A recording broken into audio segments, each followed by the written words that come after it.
Welcome everybody to becoming a it's a HubSpot super admin. I'm Matt Bullion. I'm here from Supered, and I'm excited to see everybody here. We are here to talk about the stories that led us to the movement that's changing the world, the HubSpot wave. Jonathan Templin is one of those people that's riding that wave. He has a surfboard. He has 8 surfboards, and he's doing them all at the same time. He is the man. I'm excited to talk to him about today. He's the head of sales at Mathspace. I just read it on his shirt. I'm glad that it was there, and excited. Thank you for being on the podcast today, Jonathan. Yeah, my pleasure. Thank you so much for having me, Matt. I'm excited to chat today. I am too.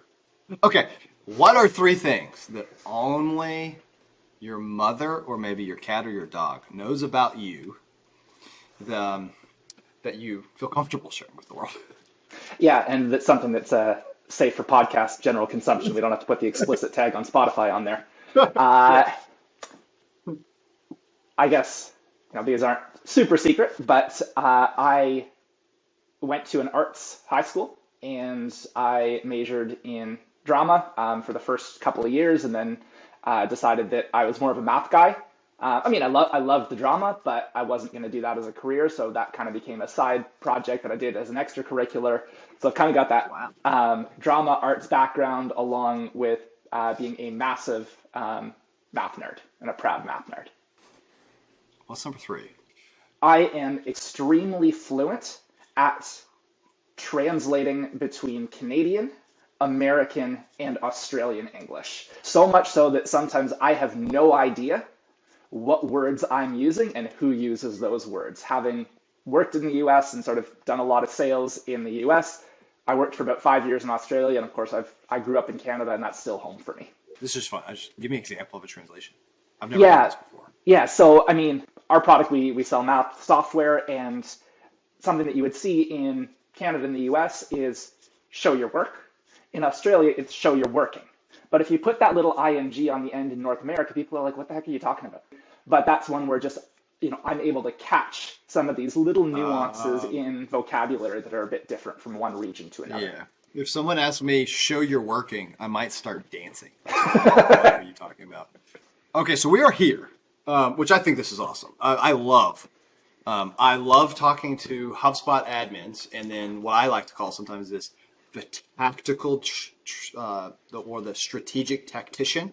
You can look up and go down, which I think is required to be an admin. And people's journeys, and you've already like, this is a really cool journey, and I'm already super excited to tell the story. I don't know where it's going. Let's jump in. What were you doing? Well, how did you before HubSpot? Like, how did you get into the space, the CRM space, the data architecture, company contacts, or like how did that occur? What was your first introduction? What were you doing before HubSpot? Yeah, so I'm a math teacher by training, and I was using Mathspace in the classroom, loved it so much, and had the opportunity to transition into a role with Mathspace doing sales.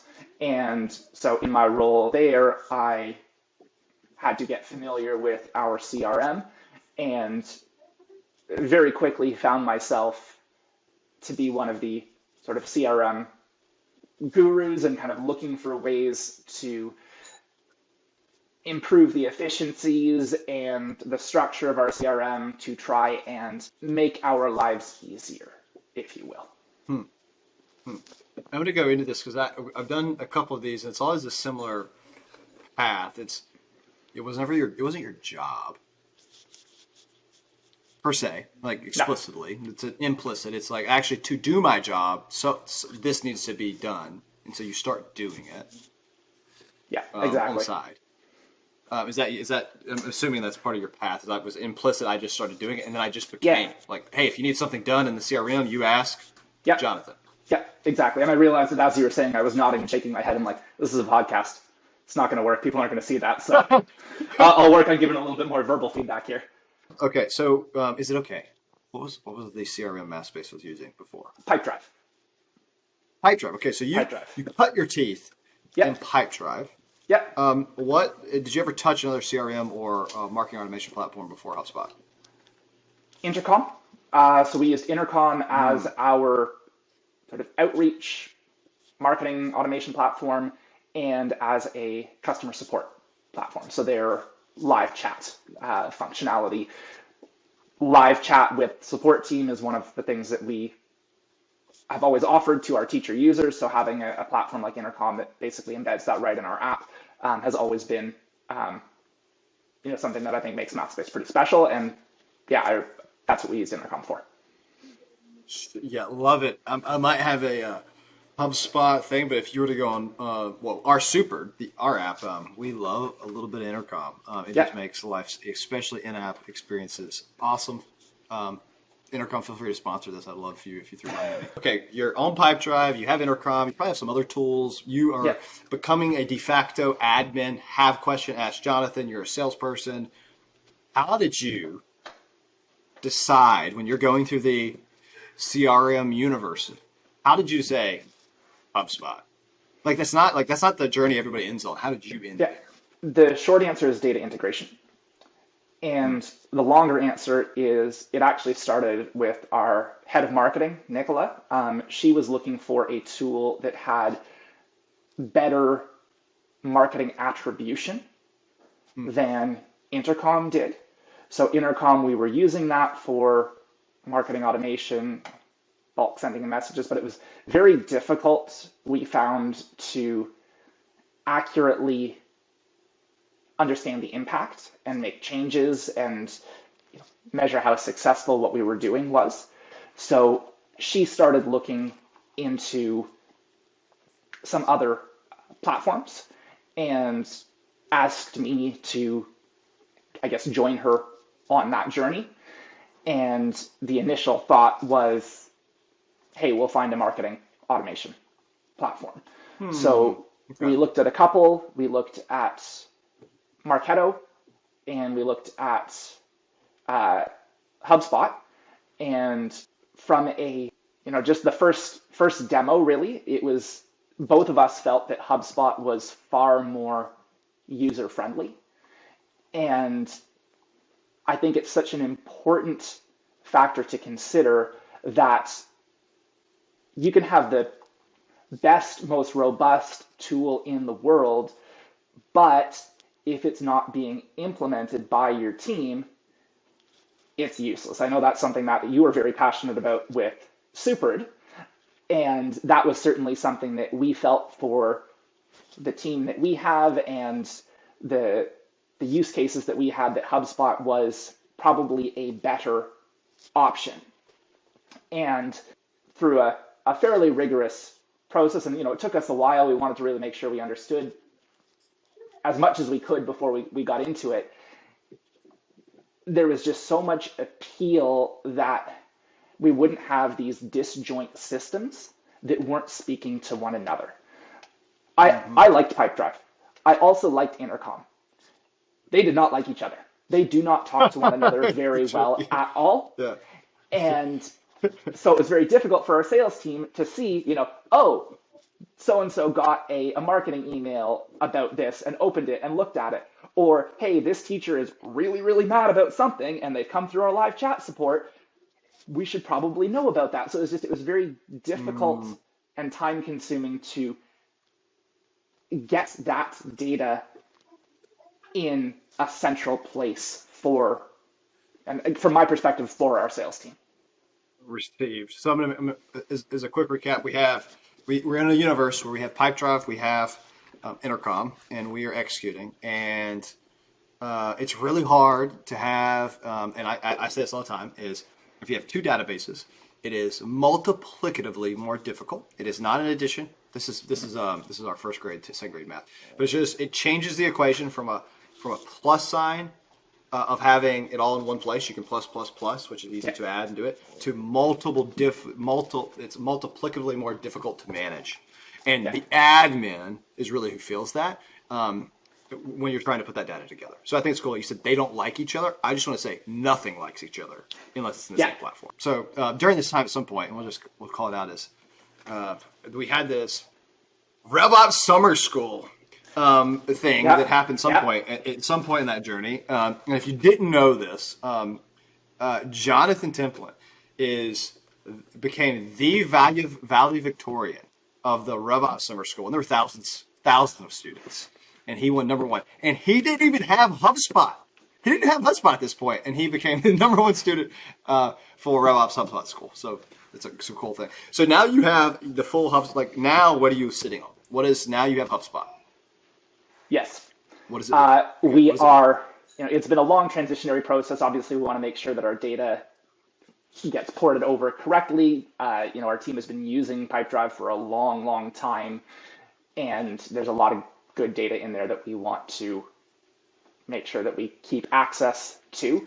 So we still have Pipedrive, but we're going to be turning that off quite soon. We have moved Intercom as well. We are not using Intercom's messaging at all, just in our web app.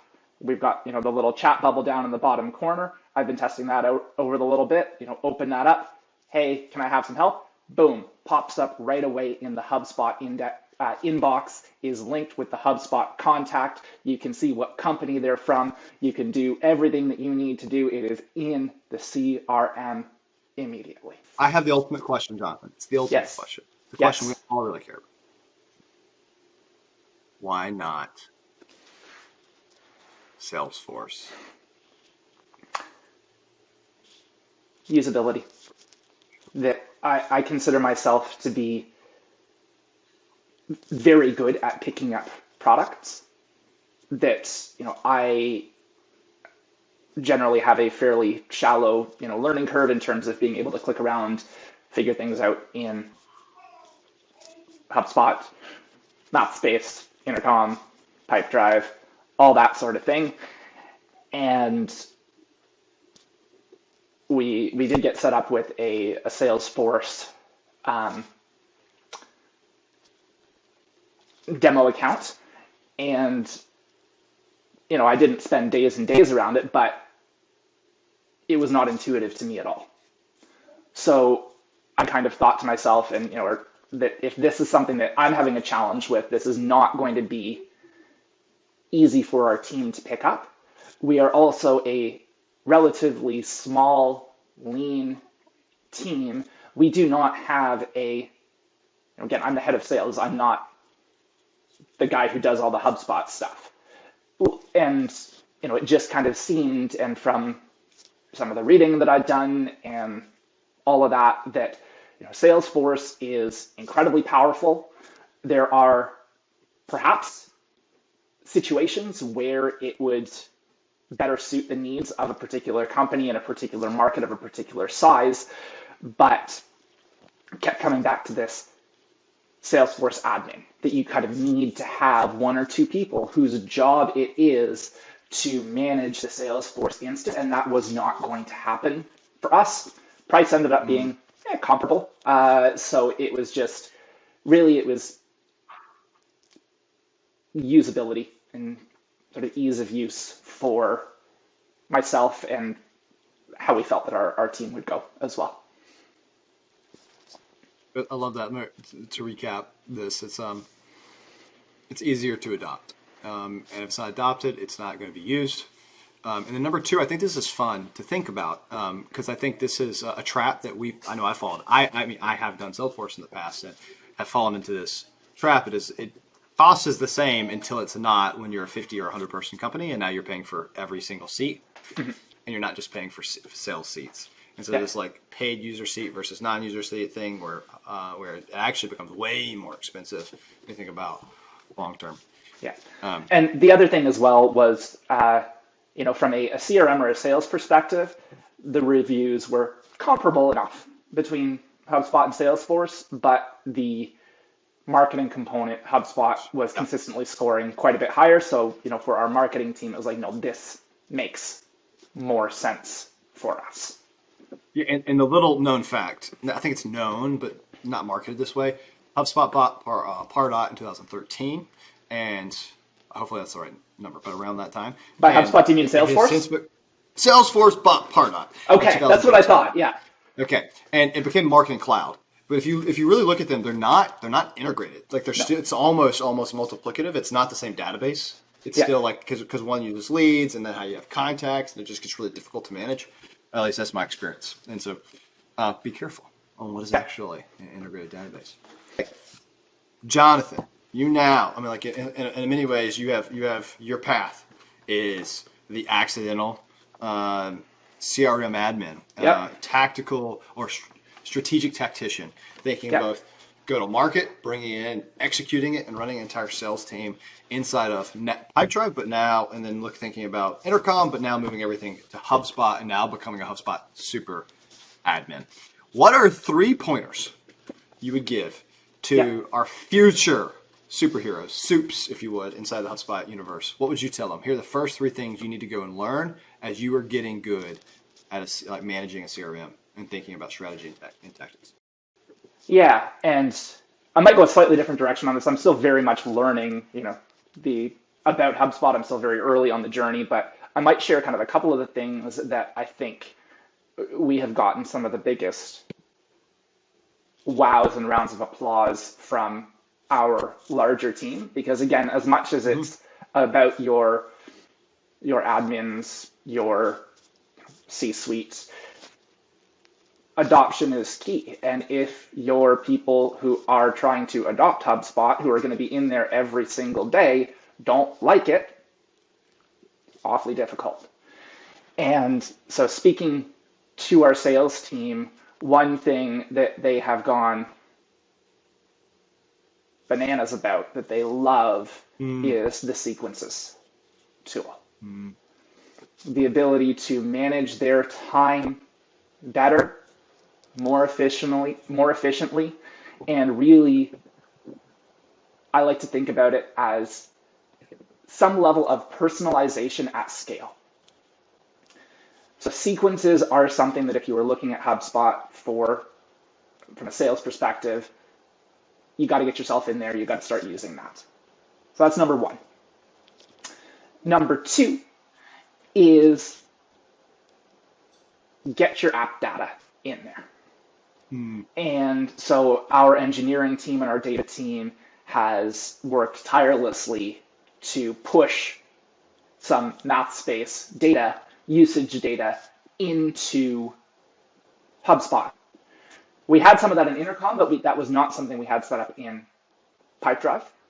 So it is much easier for, again, our sales team to look at an account, look at a deal, look at a company, and get an idea about where it's at, the health of the account, without having to. And again, they can go somewhere else. We've got a database that allows us to see things in more detail if they need to get there. But the more questions they can get answered in HubSpot, the better. And number 3, and this one is directed towards more of the admins. And that is get yourself a part of the HubSpot community of admins. I do not consider myself an expert yet. I'm learning a ton, but if I have questions, I am able to sometimes it's just through the HubSpot knowledge base, but through the Sprocketeer community. I'm also in a couple of not HubSpot specific, but RevOps groups. There are lots of fantastic people that I met and connected with at summer school last year. And I kind of know that if I am stuck on something, I can reach out, put that in the universe, and somebody is usually going to be willing and able to help. I know I think I've reached out to you once or twice, Matt, as well, and you've always been generous with your time and your expertise. And even if it's something that's like, hey, not totally sure, but talk to this guy, or check out this resource here, that is something that I do not feel at all alone in this journey, even though we don't have anybody at Mathspace that had used HubSpot before. Whereas with Pipedrive and Intercom, and the community may have been there and I just never really connected in the same way, but most of the things that I found with our old systems, it was, what did I figure out? What made sense to me, as opposed to saying, all right, I'm thinking this, what's best practice? I can't be the first person to think about this. And, you know, having an answer there, which, yeah, it's such a helpful community. I have found such a welcoming community and such a supportive community. I love it. You made me smile real big as everything you said. Quick, so I'm thinking through those. Number one, adoption. Your CRM is a product. He says, I hear this over and over. Your CRM is a product. Adoption is the number one goal. Sequences is really freaking awesome and helps with adoption if you're a salesperson and make people Yeah, smile. Number two, product data. And this is one of these big things. Intercom's super awesome in the sense that product data is almost like it's built with the idea of having product data in, but yeah, usually your CRM's not. So your pipe drives, your mix maxes, your name your CRM, they are not. And so HubSpot has open APIs where you can actually push all of that data into fields, or you can use a tool like High Touch, and they have all those tools where you can put in your product data and understand and have everything in the same place. So you see your conversations, you see it, and the sales team can see everything. That's called connected. That's awesome. And number three is the community. It's yeah. lonely sometimes being an admin. And, am I doing it right? It's like being a parent for me. I'm like,